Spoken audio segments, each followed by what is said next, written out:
any attack against freedom of speech, freedom of worship, freedom of political thought is an attack on all of us, no matter what country that attack happens in.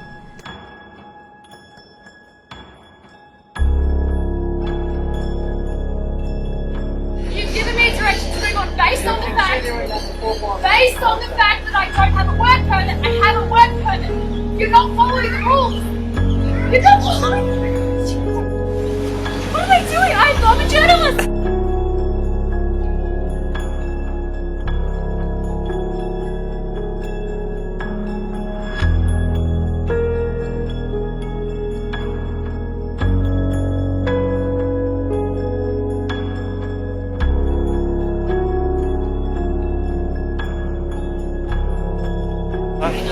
I'm an independent journalist.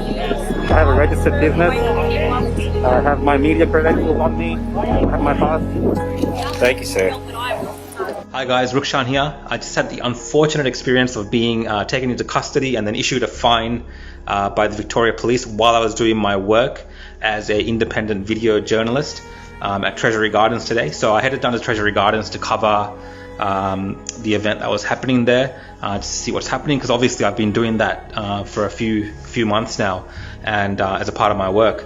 So I went there to cover it, and when I got there, I identified myself to the police straight away, and I told them who I am, and I showed them my my documents, whatever it is, and that was all fine. Are you here for media or? Yeah. Oh, cool. There you go. What was your name? Rukshan Fernandez. No worries. Just gonna write this down in just a second. Sure, fine, I do. Have you been here every weekend? This week, this. No, do you come here every time? Yeah. How's it been? This is my first time. Last week was interesting. Oh, really? Yeah, at the shrine. Yeah, it looked interesting. What do you do with the footage? Do you sell it to any of the news agents? No, it's for myself. Oh, righto. Yeah, I do more independent media. Oh, okay. Yeah. What's it called? So it's my name, Real Rukshan. Yeah. And then I had multiple interactions throughout my time there with the police, and they knew exactly what I was doing there. So I was just really there just to cover what's been happening, and I had my COVID safe plan and all these things that I have, and I tried to show them that as well, but they didn't really want to see my COVID safe plan. I got my COVID safe plan as well. That's alright. Sorry? It all kind of ended up in me being taken into custody and the police turning my camera off, and then later on one of the policemen saying to me, "Oh, we know who you are, what are you doing here? Don't come to these events," which is just ridiculous, because why would I, as an independent journalist, why would I not go there to cover these events? Obviously the mainstream media is there, and there was a few photographers and stuff and videographers from the mainstream media that were not arrested in this manner, but for some reason I was. I got a media pass. That way, man, if you want to. Head that way.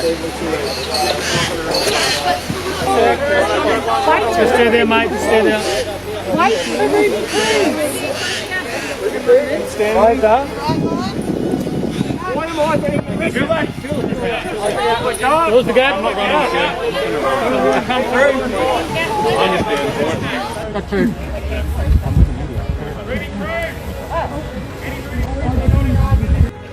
I'm with the media, seriously. Come with us. You want it?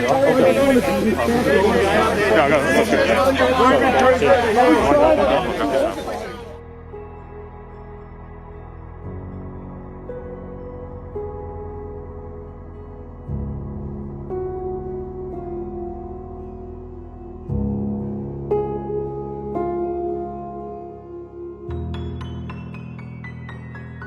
So what happened was there was kind of permission given that you could protest in smaller groups of 10, as long as you're social distancing, as per the CHO guidelines. So I think that's what this group was doing, and I was there trying to capture whatever they were going to say, because that's kind of my job.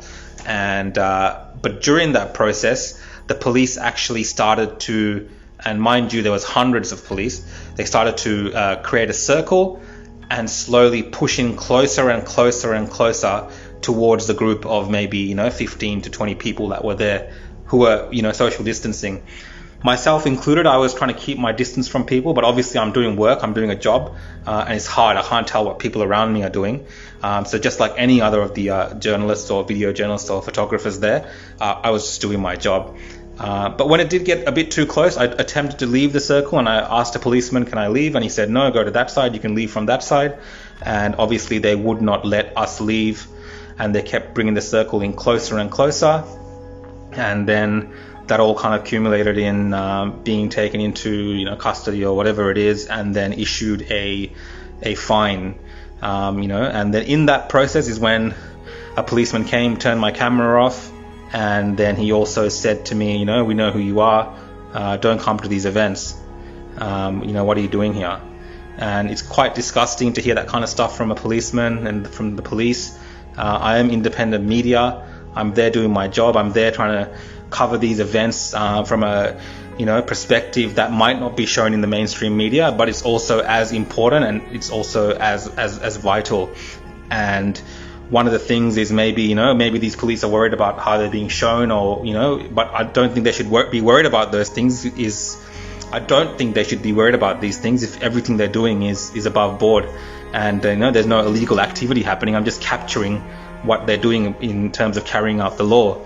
So I'm not going to be intimidated. I think it was some sort of weird, form of intimidation to hand out fines to people like me who are there covering these kind of events. And, it doesn't really work. It's just kind of ridiculous that I should be treated in that way. I've never committed any kind of, crime or anything like this. I've never actually even been arrested or ushered by the police like that into custody to be given a fine. So it was an interesting experience for me, because I've been a law-abiding citizen, and apparently just because I'm trying to do my job now, the only job that I have at the moment, because my small business, which is in a similar field, has been put out of work for the past year almost.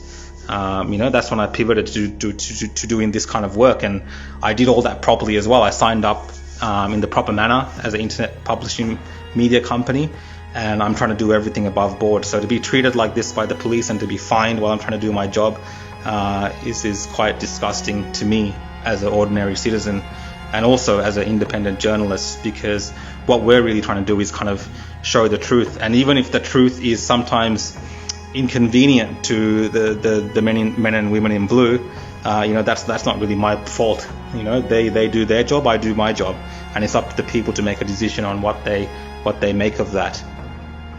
So again, thanks everyone for watching, and thank you for the continued support.